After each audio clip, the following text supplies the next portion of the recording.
Shad Kennedy here at Uncharted Off-Road. Sitting behind me here is my King of the Hammers Class 4500 race car.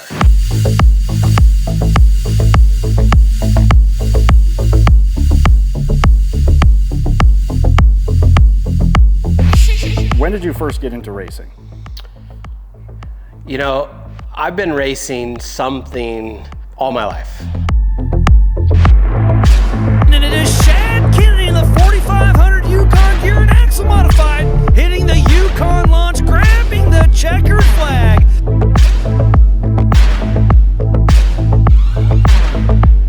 Bringing home the unofficial win for the 4500 Yukon gear and axle modified class. And that Poison Spider machine that has raced with us here at King of the Hammers for a very, very long time. Whether it was racing home from the school bus, running down the road, trying to get to the house to get on my dirt bike to go out racing my brother. My dad, kind of spoiled us, from motorcycles to ATCs to Odysseys. Pretty much gave me and my brother the shot in the arm, the drug of the addiction of off-road racing, everything dirt.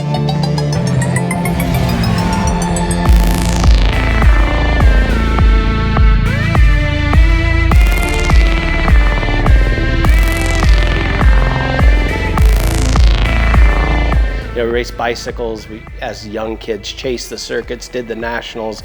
Off-road racing, you grew up in Hammertown, California, where I did, and it was the hub of off-road racing. And there was not a whole lot to do as kids, but boy, we could ride our motorcycles from home. We could go out once we got our driver's license and started lifting our trucks. And Dad bought me a welder and a tube bender before I was even 16 years old, and just got addicted to the fabrication side, the build side, the mechanic side of vehicles. My name's Shad, the general manager here at Poison Spider.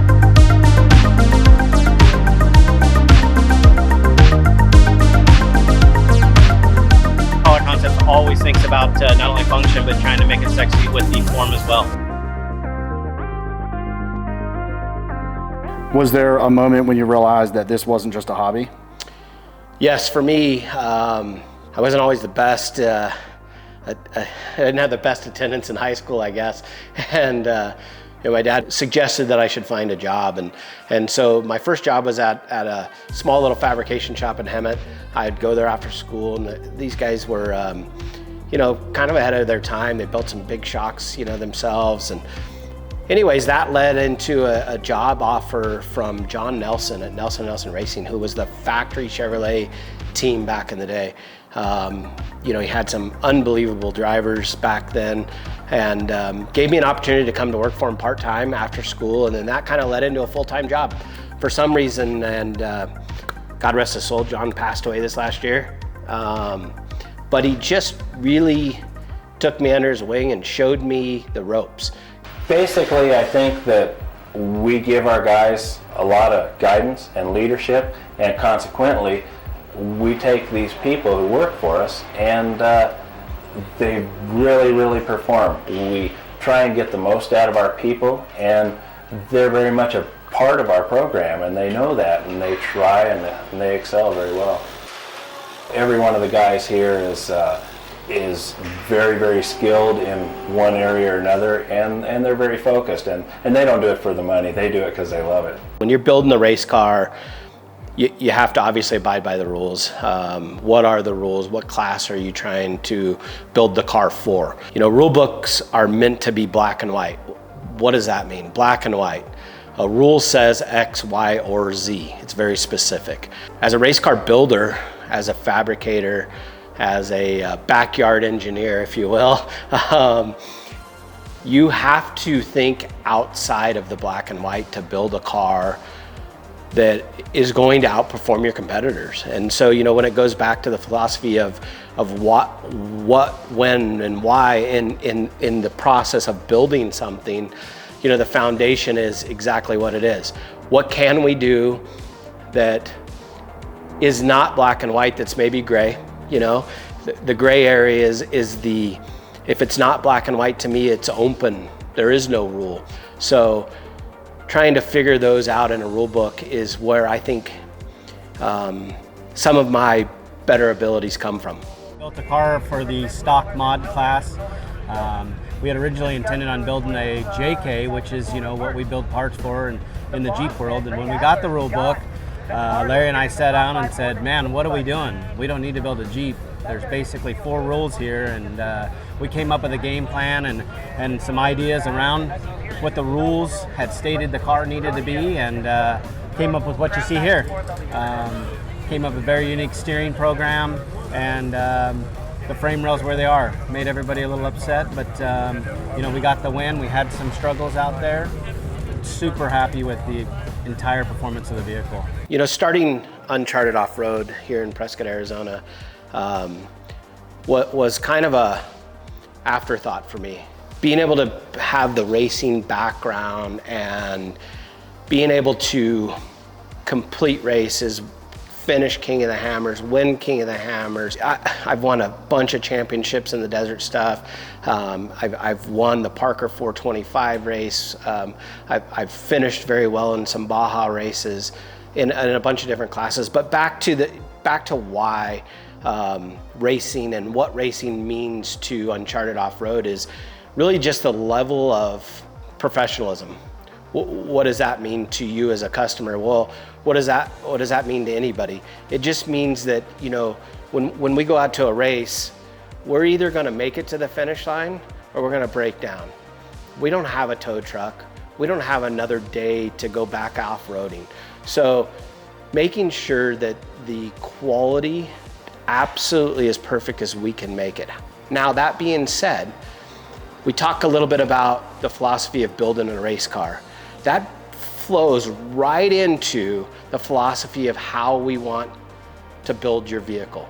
You come to Uncharted Off-Road and see myself or Chris. We both have a lot of experience, but the neat thing about Chris and I is that we have experience in 2 really separate entities, and that between the 2 of us, you know, being able to listen to what you want to do with your vehicle and really pinpoint your build to a place that it's going to do everything you expect it to do. Not only is it going to do it, it's going to exceed it. And having the race car background and the fabrication background, and, you know, having customers just stop by and say, hey, Shad, can we put my Jeep on the forklift? I built it myself. Absolutely, let's do this. Let's learn from this. You know, we've done a couple in the recent past here, and able to just help them dial in their suspension. And that's really, you know, at the end of the day, we're not just bolting on parts. The scope of the build, and then during the build, how can we maximize every single part that we've bolted on or welded onto your vehicle to maximize the performance? And the performance for you might not mean anything, but it really boils down to your experience when you're out driving your vehicle. King of the Hammers is the toughest one-day race in the world. And last year, my class had 80% attrition. I was one of them. It wasn't a prep issue, it was a mechanical failure. I broke an axle shaft, driver error. For me, this is my fun time. This is me getting done with the customer day-to-day builds, maintenance builds, whatever we're doing for that day or week. And a lot of times I just come down here on the weekends and hang out with maybe the love of my life, I'm not sure, and turn wrenches. And to be honest with you, half of racing, you know, the funnest part of owning an off-road car is hammering down on the throttle and going out there and trying to win a race. But really for me, the ability to come down here and turn your mind off and get wrenches in your hands and get your hands dirty and try to make your car that much better for the next upcoming event or race. The hours that you put in to build or prep a race car, people are mind boggled when you say it, but you know, my race car this year was in pretty good shape, and that's due to the major preps that we've done the last 3 years since I've had the car back. But there still will be over 200 man hours in a prep for the upcoming next year's King of the Hammers. So yes, you know, we'll be here late nights, we'll be here weekends. My goal is to have the car done before New Year's this year and get it out on the lake bed and do some shakedowns. King of the Hammers is not only a desert race, We take off from the start line, we go through a short course every year, and we head out into the desert. That desert might have some rock trails in it. We typically do 60 to 90 miles of desert, as flat-footed as you can get your hot rod to get around it. We come in back into main pit. We typically have to take fuel at that point.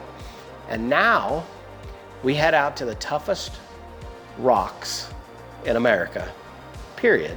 We will do another 70 to 80 miles between the desert train getting to a rock canyon, climbing the rock canyon, getting out of the rock canyon through valleys and peaks and mountains, and you know, from low range first gear to high range third gear.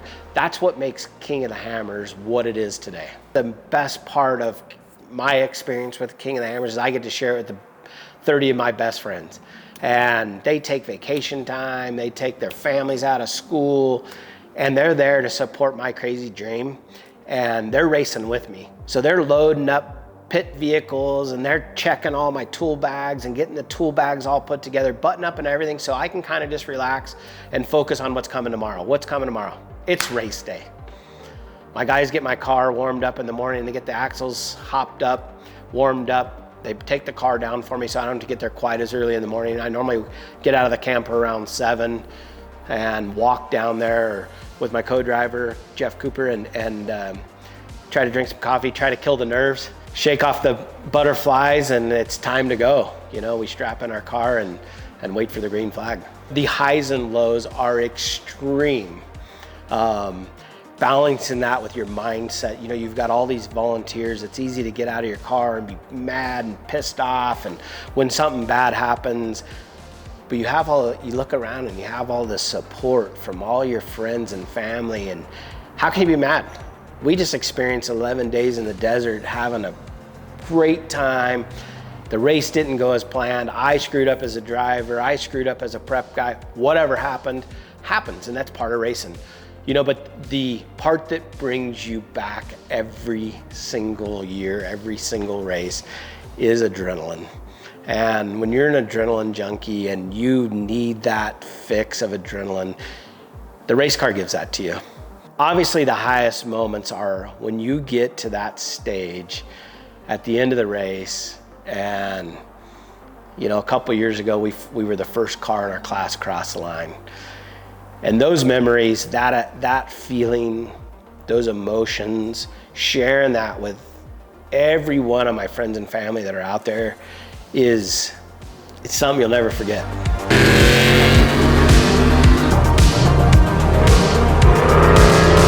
I couldn't do without this crowd here, my family and my friends. They've been supporting me for a long time.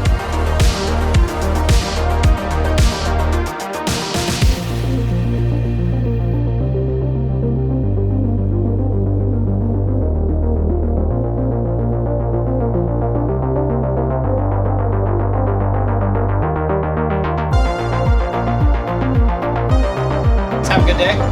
I can't do this without every single one of them.